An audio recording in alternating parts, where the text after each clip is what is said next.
On his flight home from Egypt yesterday, Pope Francis talked about the urgent need to address the global migrant crisis, particularly in Europe. And the Pope stood by his controversial remark last week comparing some refugee camps to concentration camps.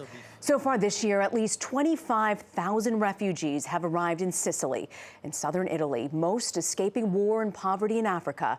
An increasing number of those refugees are unaccompanied minors. Seth Doane tells us why some of these young migrants are referred to as ghost children.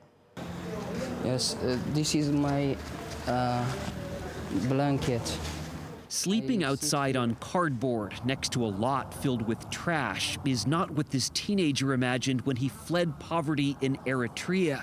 He's living in Sicily's shadows, scared to give his name and still shaken from his journey. It was difficult. It asks your life.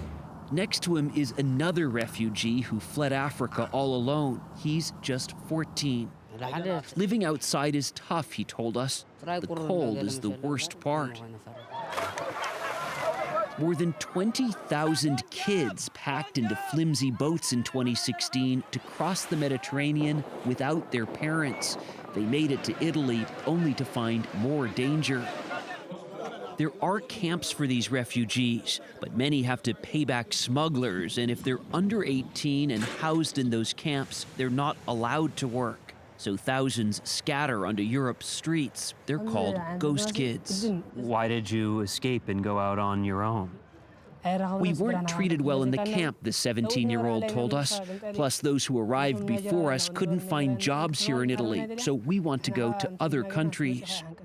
They will continue to risk everything.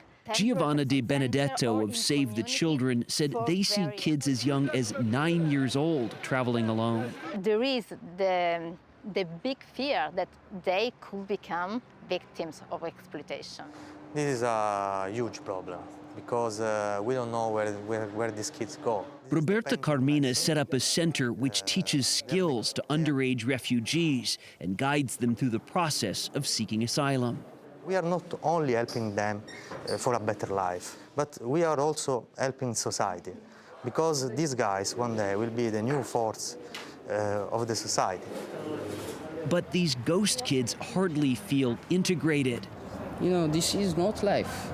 They've slipped away and now are invisible. Seth Doane, CBS News, Catania, Italy.